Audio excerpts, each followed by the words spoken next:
So I have an obsession with buying books when I already have a lot of books in my to be read pile. But I just keep buying them.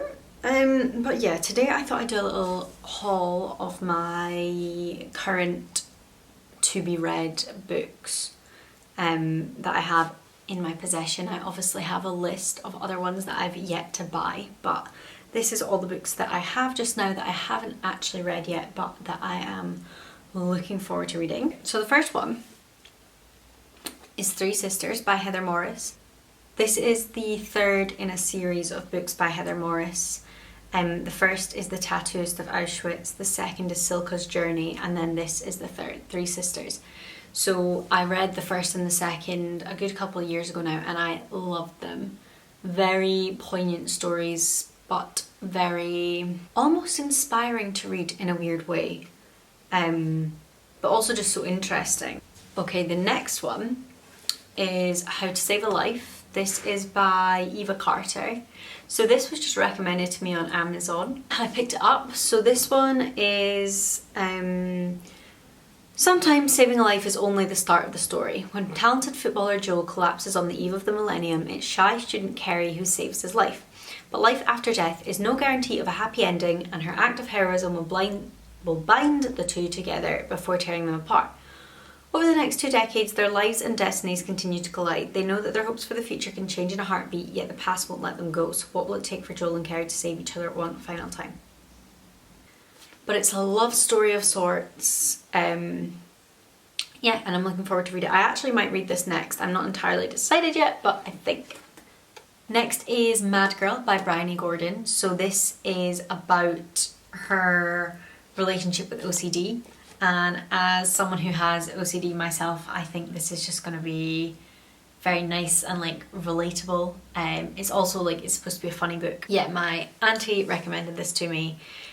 She read it and she said that she thinks I'll love it, so I don't doubt that I will. The next book you will have seen 100 times. You will probably be bored of having heard the name.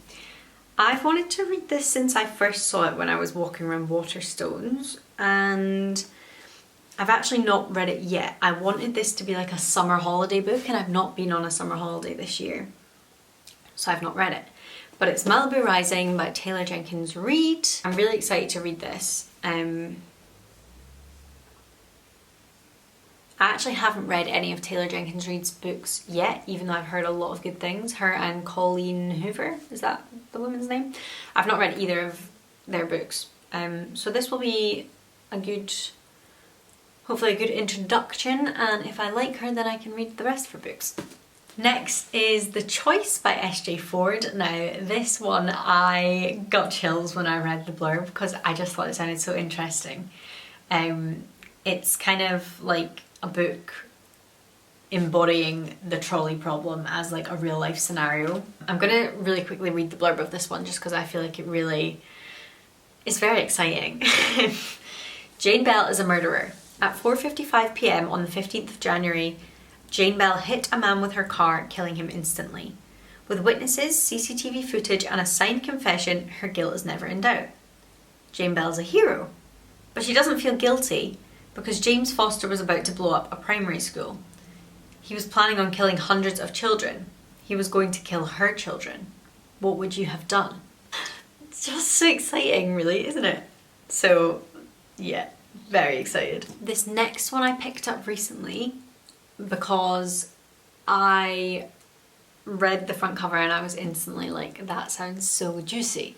So it's Wrong Place, Wrong Time by Jillian Mcallister, and the line that caught my attention is, how do you stop a murder when it's already happened?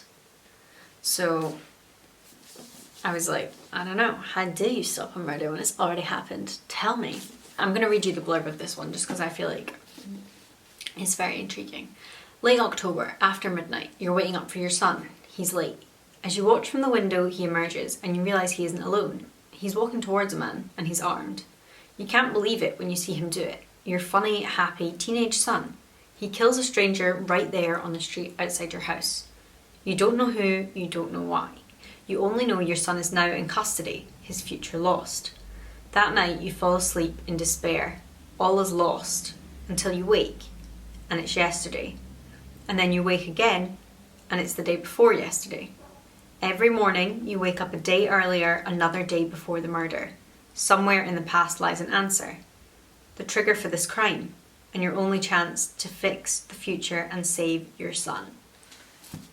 What a cool concept! This next one gives me Malibu Rising kind of vibes. I feel like if you've read Malibu Rising and liked it, like, you might also enjoy this. Idol by Louise O'Neill. This is about an influencer who shares a story about a kind of sexual awakening she has when she's young, which involves a close friend of hers.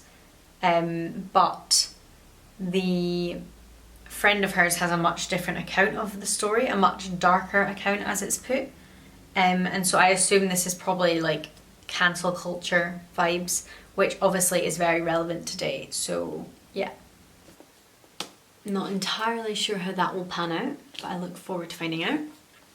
Next is We're Not Like Them. So this is about two characters called Riley and Jen. Jen is white, Riley is black, and Jen's husband is a police officer and he's involved in the murder of an unarmed black teenage boy. I feel like this one is going to be an extremely poignant but very, very interesting read. Next is The Comfort Book by Matt Haig. It's basically a book with lots of little short like chapters, but some of them are like a few pages long and then some of them are literally a line or two. And it's just like the idea is that you can read like one at a time and it's just like quick and easily digestible. Yeah, obviously Matt Haig is the author of The Midnight Library and I heard a lot of really good things about that, but then I also heard people saying that they didn't really enjoy it, so I've not read anything by Matt Haig yet. So, you know, after I read this, depending on my thoughts, maybe I will give some of his other books a go. Next is Keisha the Skit by Jade LB. This is apparently the British Gossip Girl, as described by Dazed. As a Gossip Girl obsessive, that sounds right up my street. Keisha is a girl from the ends, sharp, feisty and ambitious. She's been labelled top sket, but she's making it work. So if you're not British, sket is like another word for like a slut. But yeah, I'm very much looking forward to this. If it is the so-called British answer to Gossip Girl, then I know I'll love it. Next is Lynette Rice's How to Save a Life. If you're a Grey's fan, which I am a huge Grey's fan, I just love it. Especially like the first seasons, like with the core cast, like Meredith, Christina, George and Izzy, and Alex of course. So this is a book which is basically an insight into the TV drama. I hope it doesn't like ruin anything, but I'm excited to find out more. Next, Women Don't Owe You Pretty by Florence Given. This is a book which I have had for a while now, but I still haven't read it. No particular reason, I just am waiting on the right time and this just doesn't feel like the right time. Florence Given is here to remind you that you owe men nothing, least of all pretty. It came highly recommended, so I've heard good things. Next is My Body by Emily Ratkowski and Rata. This is a series of essays which she produced relating to her journey with her body, with sexualization, with being in the modelling industry. And I have heard nothing but good things about this. I'm so excited to read it, but the reason I haven't is because I have a very specific vision for myself for this book. I am desperate to go back to New York on a solo trip, and this is my solo stint in New York reading material of choice. Like, I can see myself sitting in Bryant Park reading this on a summer's evening. And so I think I'm going to hold off and read this one when I finally make it back to New York, as I feel like that's just the place that I need to read this one. The last of the books are all by my favourite author of all time, who is Jodi Picoult. So Jodi Picoult, I think her most famous book is Small Great Things, which you might have read or heard of. I've been reading Jodi Picoult books since I was, I think, 14, and I just can't get enough. Like, I love her. She writes so well. And these books are some of her books which I have yet to read. I got a great deal on these. There was a woman selling them on Facebook Marketplace, and I think I got them all for like £10. So there's quite a few here, so rather than really tell you about them, I'm just going to list them. So I have Handle with Care, Salem Falls, Sing You Home, Vanishing Acts, and Perfect Match. And then one of her newer books, which I bought separately, is Wish You Were Here. So Wish You Were Here is kind of very relevant. It is about a woman, and basically, I won't go too far into it, but during the pandemic, she's forced to look at her life and reconsider her life choices, basically. But yeah. That is everything in my current to be read pile. I am very excited to read all of these books, but if you have any recommendations based on anything that I have said or shown in this video that you think I would enjoy, let me know. I hope you enjoyed. Thank you for watching, and hopefully at least one of these books has tickled your fancy and you're gonna pick it up and read it, in which case let me know how it goes. But yeah.